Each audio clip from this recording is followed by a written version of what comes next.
ईशावास्यमिदं सर्वं यत्किञ्च जगत्यां जगत् तेन त्यक्तेन भुञ्जीथा मा गृधः कस्य स्विद्धनम्। नमस्कार। और अब हम शुरू कर रहे हैं ईश उपनिषद के पहले श्लोक के साथ में। इसका भावार्थ, इसका ट्रांसलेशन मैं आपको बताऊंगा और हम इसे समझने की कोशिश करेंगे। अंग्रेज़ी में, इंग्लिश में अगर हम इसे ट्रांसलेट करें तो इसका ट्रांसलेशन कुछ इस प्रकार से है that everything we see around, everything in the world resides inside the one Lord, the one God. And everything what we enjoy is just the grace of God, or by just the grace of God. We should never fall in lust, and we should not take away anybody's or from anybody what is given to him or her. This is what is the meaning of this first श्लोक। और अब हम कोशिश करते हैं इसे word by word समझने की और हिंदी में भी इसका भावार्थ समझने की। सबसे पहला जो शब्द है ईश, संस्कृत में शब्दों को जोड़ करके उनका संधि कर दिया जाता है, और हम अभी संधि विच्छेद करके, यानी कि उन दो अलग अलग शब्दों को अलग अलग ही पढ़ करके जानने की कोशिश करते हैं कि उनका अर्थ क्या है। तो पहला जो शब्द है वो है ईश। ईश का मतलब होता है भगवान ईश्वर, सिंपल भाषा में, या फिर हम उसे रूलर कह सकते हैं, शासक कह सकते हैं, सुप्रीम लॉर्ड कह सकते हैं। तो ईश बेसिकली ईश्वर को कहा गया है, राजा को कहा गया, जो सभी का राजा है। उसके बाद में आवास्यम। आवास्यम जो है ये कहा गया है, हिंदी में हम एक वर्ड सुनते हैं आवास। कई सारे जगह आवास विकास योजना ऐसे आपने सुना होगा। तो यानी कि जहाँ पे रहने की व्यवस्था होती है, रहने का स्थान। पक्षी होते हैं, उनका एक हैबिटेट होता है। सांप बिच्छू होते हैं, उनके भी बिल होते हैं, धरती में उन्होंने अपना रहने की जगह बनाई होती है।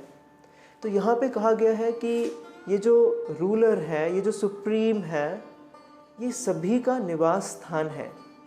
यानी कि आप, मैं और जो सारा दृश्यमान जगत हम देख रहे हैं, ये सब कुछ निवास करता है किसमें?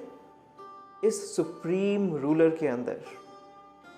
इसके आगे सो ईश आवास्यम इदम सर्वम, यानी कि एवरीथिंग। इदम यानी कि ये, सर्वम यानी कि एवरीथिंग। सो ये सब जो दिखाई दे रहा है ये वास करता है किसके अंदर? इस सुप्रीम के अंदर वास करता है।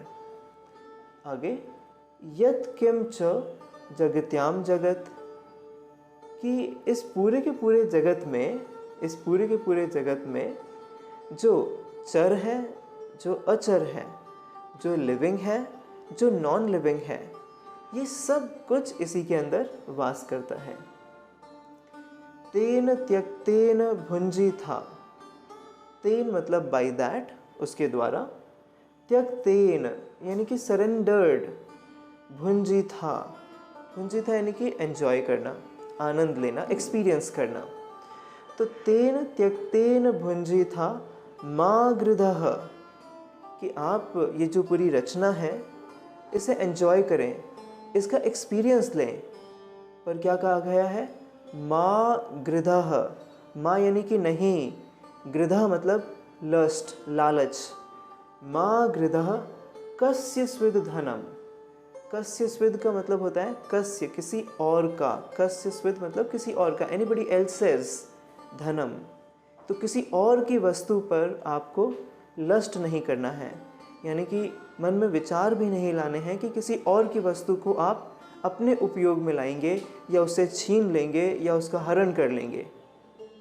तो ये ईशोपनिषद का पहला श्लोक है, जो एक सरेंडर की भावना, एक समर्पण की भावना किसके प्रति? ईश्वर के प्रति, जो सुप्रीम पावर है, जो लॉर्ड है, उसके प्रति एक समर्पण की भावना लाने को कह रहा है। और समर्पण की भावना लाते हुए भी वो स्वतंत्रता दे रहा है कि आप बिल्कुल एंजॉय कर सकते हैं, आप आनंद ले सकते हैं इन सभी रचनाओं का जो इसी के अंदर वास करती हैं, जो इस सुप्रीम के अंदर वास करती हैं। पर एक इंस्ट्रक्शन और भी दी कि ये सब करते हुए कभी भी मन में लालच, घृणा या लस्ट ना लाएं, जिसके कारणवश आप वो भी इस्तेमाल करना चाहते हैं जो किसी और का है, जो किसी और को बिलोंग करता है।